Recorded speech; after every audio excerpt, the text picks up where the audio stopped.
Brecht diz que primeiro vem a barriga, não é? Se a pessoa não tem que comer, ela não tem como raciocinar outra coisa, ela tem que comer primeiro.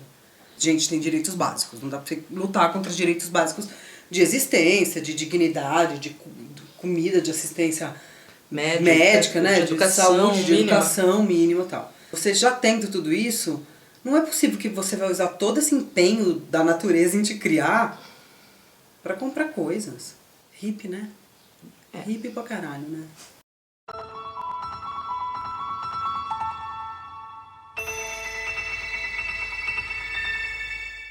Eu não sei se é um lambe-lambe que tem em todo o Brasil, mas as coisas mais importantes da vida não são coisas. Tem uma demanda por ser rico e vencedor que eu não tô entendendo de onde vem, gente. Gente, as pessoas estão loucas de não ter a capacidade de olhar pro mundo sem ser, a vida é assim, é um fato dado. É um fato dado que tem ricos e não vamos mudar isso. Tem que agradecer os empresários porque eles nos dão empregos. Que tipo de raciocínio é esse? O buraco é mais embaixo ainda. As pessoas não entenderem que o dinheiro não existiu sempre, que a humanidade viveu mais tempo sem dinheiro do que com dinheiro. E quando vem com esse discurso pra mim de que o mercado vai gerir tudo porque a população cria demanda, eu acho de uma inocência, assim, porque, gente, o que é a propaganda? E aí eu fiquei pensando, as pessoas sabem muito pouco o que elas querem da vida. Quem elas são, o que elas querem de fato. Afinal, o que a gente quer da vida? Uau! Olha, que pergunta filosófica. Se a gente não vai lutar por igualdade, a gente vai lutar pelo quê? Se a gente não consegue olhar para o mundo e pensar, nossa, poderia ser de outro jeito, a gente poderia se relacionar de jeitos diferentes. Pessoas, elas têm dado como algo natural coisas que não são naturais. Ou seja, que não nasceram com a gente, que não são necessariamente da natureza humana. Por exemplo, a lei de mercado não é uma lei natural, gente. A propriedade privada não é natural. Você tem que saber que é uma construção histórica, social, cultural. social e que tem a ver com a nossa cultura, e você pode querer, e você pode achar que isso é bom, mas você não pode achar que isso é dado, que isso nasceu com a humanidade, porque não nasceu com a humanidade. Porque quando você naturaliza coisas que não são naturais, você impede pensamentos contrários que apontam para outras direções. Não, você perde a capacidade de sonhar com outras coisas. Se a gente começa a parar de olhar para o mundo como um fato dado, a gente pode começar a considerar que existem mais do que dois polos de pensamento. Que existem outras formas de se relacionar. Não necessariamente a gente tem que se organizar em cidades desse tamanho. A gente pode se organizar em cidades menores. Que não necessariamente a gente precisa ter governos únicos. Se a gente não olha para as coisas questionando, falando, nossa, e não conhece o processo histórico também, né? Como é que chegou isso? Como é que a gente vive como é que é a história da habitação?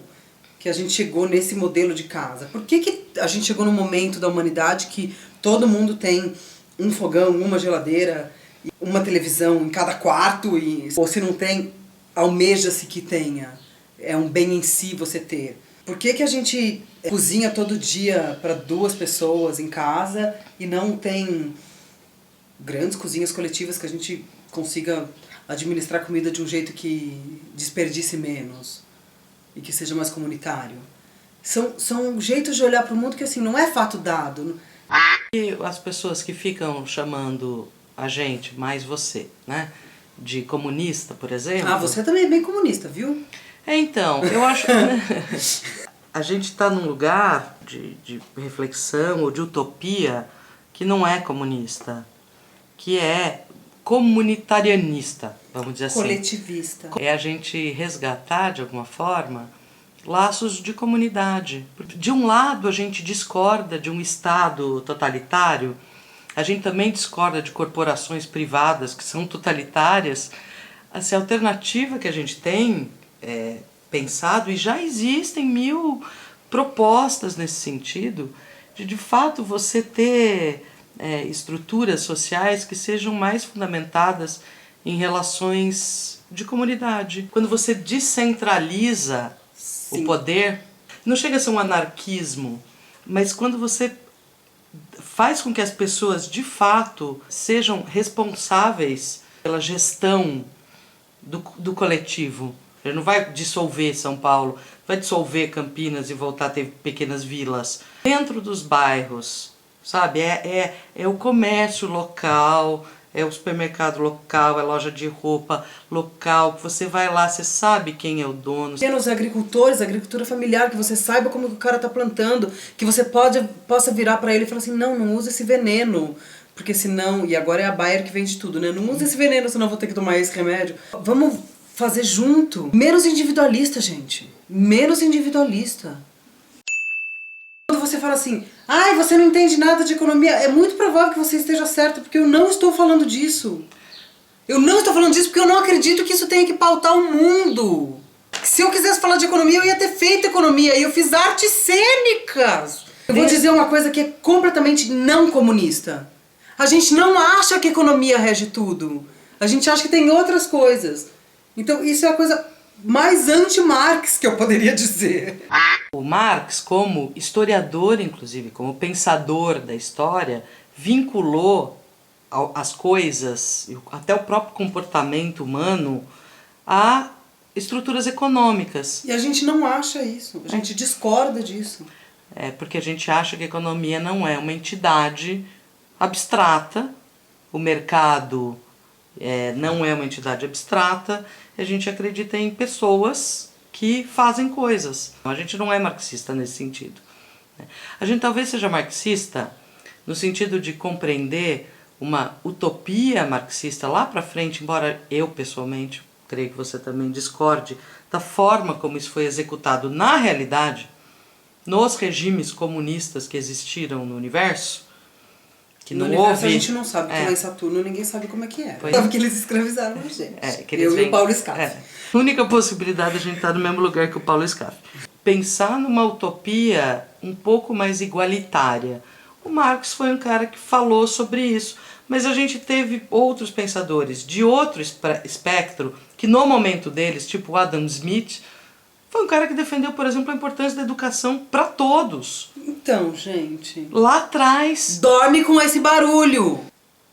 Então, antes de vocês falarem que a gente é comunista, só porque a gente defende uma coisa como, poxa, todo mundo tem direito a comer, e tem direito a ter escola, tem direito a ter saúde, a gente precisa de políticas que levem a essa igualdade, porque, infelizmente, como está tudo tão naturalizado, se você não dá uma forçada de barra, empurrão para a igualdade, não tem como. Não quer dizer que a gente defenda um Estado autoritário, um Estado que mande em tudo, que a gente não defende 1 bilhão de impostos, a gente não defende nada disso, a gente não está falando de economia. E tem uma coisa que as pessoas não estão entendendo. A Tasha não quer parar de falar hoje. Eu não quero, eu gostei. Eu vou virar a câmera para ela. Olha, você fez eu me perder. Cusona. Porque esse é um veículo democrático, vamos dizer assim, a gente está se permitindo falar as coisas que a gente acha, de acordo com o nosso pensamento. A gente não está ofendendo ninguém, a gente não está... Está ofendendo um pouco porque você falar que a pessoa é pobre. Eu acho que isso que ofendeu mais de todo mundo. Será que foi isso? Eu acho que as pessoas ficaram ofendidas porque eu falei que elas são pobres. Mas elas não perceberam? Mas elas são pobres e limpinhas. E eu acho que as pessoas ficaram ofendidas com isso, porque além disso, o que eu falo? Que as pessoas são burras, elas são mesmo. Leia os comentários, você vai ver como as pessoas são burras. Como as pessoas têm dificuldade de interpretação de texto. Então eu acho que eu vou falar que é pobre, mas querido, você é pobre, conforme-se. E o pior de tudo é que se você ficar querendo não ser pobre, mais pobre você vai ser. Porque você vai estar atrás de coisas que empobrecem a alma. Que merda que eu disse agora. Essa que foi feia. bosta. É bom a gente parar por aqui. Embora seja verdade.